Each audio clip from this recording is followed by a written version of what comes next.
Hello friends, ഇന്ന് നമ്മൾ നോക്കുന്നത് അതായത് പുതിയ വീട് കാര്യങ്ങളൊക്കെ പണിയുന്ന സമയത്ത് നമ്മൾ രൂപക്കൂട് കാര്യങ്ങളൊക്കെ വീടിൻ്റെ അതായത് പ്രയർ ഏരിയ നമ്മൾ ചെയ്യാറുണ്ട്.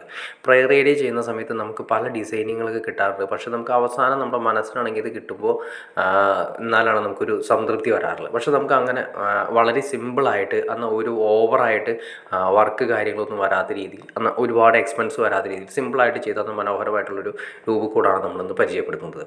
ആദ്യമേ ഇതിൻ്റെ ചെറിയൊരു ഏരിയ സെലക്ട് ചെയ്തതിന് ശേഷം അതിൻ്റെ ലൈറ്റ് കാര്യങ്ങൾ കൊടുത്തിരിക്കുന്നത് 3 തട്ടായിട്ടാണ് നമ്മളിവിടെ രൂപങ്ങൾ വയ്ക്കാൻ ഉദ്ദേശിക്കുന്നത്. അതായത് ലെഫ്റ്റും റൈറ്റും ഏറ്റവും മുകളിലായിട്ട് അങ്ങനെ 3 സെക്ഷനായിട്ടാണ് ഉദ്ദേശിക്കുന്നത്. അപ്പോൾ ഏറ്റവും പ്രത്യേകം ശ്രദ്ധിക്കേണ്ട കാര്യങ്ങൾ എന്ന് വെച്ചിട്ടുണ്ടെങ്കിൽ നമുക്ക് ഈ രൂപങ്ങൾ വെച്ചതിന് ശേഷമായിരിക്കും നമുക്ക് പിന്നീട് ഒരു ഫീൽ ചെയ്യുന്നത്. കാരണം രൂപത്തിൻ്റെ മുഖത്തേക്ക് വെട്ടം കാര്യങ്ങളില്ലെങ്കിൽ നമുക്ക് എപ്പോഴും ഒരു ഇരുട്ടായിട്ടാണ് ഫീൽ ചെയ്യും. അപ്പോൾ ആദ്യമേ തന്നെ നമുക്ക് അതാണ് ഏറ്റവും അധികം ശ്രദ്ധിക്കേണ്ടത്. അപ്പോൾ അതിന് മുന്നായിട്ട് നമുക്ക് ഈ പറയുന്നത് ഏറ്റവും താഴെ രണ്ട് ഡ്രോയും കാര്യങ്ങളൊക്കെ കൊടുത്തിട്ട് ഒരു ടേബിൾ ചെറിയ രീതിയിൽ സെറ്റ് ചെയ്തിട്ടുണ്ട്. അത് ചെയ്തിരിക്കുന്നത് 90 സെൻറ്റിമീറ്റർ ഹൈറ്റിലാണ് ചെയ്തിരിക്കുന്നത്. അതായത് ആ ടേബിൾ വരുന്നത് 90 സെൻറ്റിമീറ്റർ ഹൈറ്റിലാണ് വരുന്നത്. പിന്നെ അതിൽ നിന്ന് മുകളിലേക്കാണ് 3 തട്ടുകളായിട്ട് കൊടുത്തിരിക്കുന്നത്.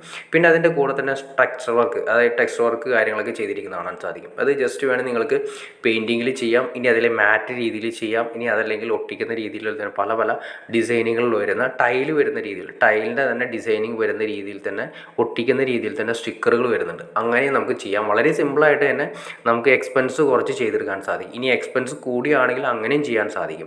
ഇത് വളരെ സിമ്പിളായിട്ട് തന്നെ ഏകദേശം ഒരു മണിക്കൂറിനുള്ളിലാണ് ഇവർ സെറ്റ് ചെയ്തിരിക്കുന്നത്. വേറെ ഒന്നുമില്ല, അതിൻ്റെ പുട്ടി വർക്ക് കാര്യങ്ങളൊക്കെ ചെറിയ ഒരു രീതിയിൽ കളർ കാര്യങ്ങളൊക്കെ കൊടുത്തതിന് ശേഷം പുട്ടിയാണ് ചെയ്തിരിക്കുന്നത്. അതിന് ശേഷം മൊത്തം വലിച്ച് ക്ലിയർ ചെയ്ത് മൊത്തം ഉരച്ച് ക്ലിയർ ചെയ്യാൻ മാത്രമാണ് ചെയ്തിട്ടുള്ളത്. അതായത് ആ പുട്ടിയിൽ തന്നെ വൈറ്റിൽ തന്നെ ആദ്യം തന്നെ പുട്ടി അടിച്ചതിന് ശേഷം അതിൽ തന്നെ വേറൊരു കളറിലുള്ള പുട്ടി ജസ്റ്റ് ഒരു മിക്സ് ചെയ്തതിന് ശേഷം ചെയ്തേക്കുന്നത് മാത്രമേ വരുന്നുള്ളൂ. അപ്പോൾ നമുക്ക് നോക്കുന്ന സമയത്ത് തന്നെ നല്ല രീതിയിലുള്ള ഒരു ലൈറ്റ് കളറാണ് നമുക്ക് ഫീൽ ചെയ്യുന്നത്. ഏറ്റവും നല്ല പ്രയർ ഏരിയ ഒക്കെ കൊടുക്കുന്ന സമയത്ത് ഒരു ലൈറ്റ് കളർ കൊടുക്കുന്നതാണ് ഏറ്റവും നല്ലത്. നമുക്കൊരു പോസിറ്റീവ് എനർജി നമുക്ക് ആ ഏരിയയിൽ ചെല്ലുമ്പോൾ നമുക്ക് ഫീൽ ചെയ്യണം. അപ്പോൾ അതുകൊണ്ട് നമുക്ക് എപ്പോഴും ലൈറ്റ് കളറുകൾ കൊടുക്കുക, നല്ല രീതിയിൽ വെളിച്ചം ഉണ്ടാവുക. രൂപങ്ങൾ വയ്ക്കുന്ന സമയത്താണെങ്കിൽ രൂപത്തിലേക്ക് നല്ല രീതിയിൽ മുഖത്തേക്കൊക്കെ വെളിച്ചം കിട്ടുന്ന രീതിയിൽ നമ്മൾ സെറ്റ് ചെയ്യണം.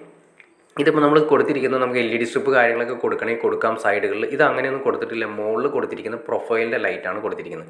പ്രൊഫൈൽ ലൈറ്റ് ആകുമ്പോൾ മുകളിൽ നിന്ന് വരുന്ന വെളിച്ചം നല്ല തിക്ക് ലൈറ്റായിരിക്കും, നല്ല ഏരിയയിലുള്ള വെളിച്ചമായിരിക്കും വരുന്നത്. പ്രൊഫൈൽ ലൈറ്റ് സീലിങ്ങിൽ കൊടുത്തിരിക്കുന്നു. അത് മൊത്തം ചെയ്തിരിക്കുന്ന സമയത്ത് പ്രൊഫൈൽ ലൈറ്റ് കൊടുത്തിരിക്കുന്നത്. പിന്നെ സെപ്പറേറ്റ് ഇവിടെ ആകെ കൊടുത്തിരിക്കുന്നത് നമ്മൾ നേരത്തെ പറഞ്ഞ പോലെ തന്നെ നമ്മൾ ഈ പറയുന്ന 3 തട്ടുകൾ കൊടുത്തിട്ടുണ്ട്. ആ തട്ടിൽ കൊടുത്തിരിക്കുന്ന ലൈറ്റ് കണ്ടോ, ഈ ലൈറ്റ്, ആ ലൈറ്റാണ് നേരെ രൂപത്തിൻ്റെ മുഖത്തേക്ക് അടിക്കുന്നത്. അത് നമുക്ക് ടിൽറ്റ് ചെയ്യുന്ന ടൈപ്പ് ഉണ്ട്, അതായത് അഡ്ജസ്റ്റബിൾ ടൈപ്പ് ഉണ്ട്. അഡ്ജസ്റ്റബിൾ ടൈപ്പ് കൊടുക്കുകയാണെങ്കിൽ നമുക്ക് ഏത് രീതിയിൽ വേണമെങ്കിലും അഡ്ജസ്റ്റ് ചെയ്യും. അതായത് നമ്മൾ വെക്കുന്ന രൂപത്തിനനുസരിച്ച് ചെറുതോ വലുതോ അതിനനുസരിച്ച് ടിൽറ്റ് ചെയ്യുന്ന ടൈപ്പ് ആണെങ്കിൽ നമുക്ക് അഡ്ജസ്റ്റ് ചെയ്ത് കൊടുക്കാൻ സാധിക്കും. അങ്ങനെയും ചെയ്താലും വളരെ സിമ്പിളായിട്ട് തന്നെ എക്സ്പെൻസ് കുറച്ച് സിമ്പിളായിട്ട് നമുക്ക് പ്രയർ ഏരിയ നല്ലൊരു പോസിറ്റീവ് എനർജി കിട്ടുന്ന രീതിയിൽ സെറ്റ് ചെയ്യാൻ സാധിക്കും. അപ്പോൾ ഓക്കെ ഫ്രണ്ട്സ്, നിങ്ങൾക്ക് വീഡിയോ ഇഷ്ടപ്പെടുന്നു വിചാരിക്കുന്നു. ഇനി എന്തെങ്കിലും ഡൗട്ട്സ് കാര്യങ്ങൾ തീർച്ചയായിട്ടും കമൻറ്റ് ചെയ്യാനും മടിക്കരുത്, ഷെയർ ചെയ്യാനും മടിക്കരുത്, ചാനലൊന്ന് സബ്സ്ക്രൈബ് ചെയ്യാനും മടിക്കരുത്. തീർച്ചയായിട്ടും ചാനലൊന്ന് സബ്സ്ക്രൈബ് ചെയ്തേക്കാം, എന്നാൽ അതേ നിങ്ങൾക്ക് ഇതിലുള്ള ഇൻഫർമേറ്റീവ് വീഡിയോസ് ചെയ്യാനുള്ളൊരു മോട്ടിവേഷൻ ലഭിക്കും. അപ്പോൾ തീർച്ചയായിട്ടും ചാനലൊന്ന് സബ്സ്ക്രൈബ് കൂടി ചെയ്തേക്കുക, ലൈക്കും കൂടി ചെയ്തേക്കുക. ഓക്കെ ഫ്രണ്ട്സ്, അടുത്ത വീഡിയോയിൽ കാണുന്നവരെ ഓക്കെ.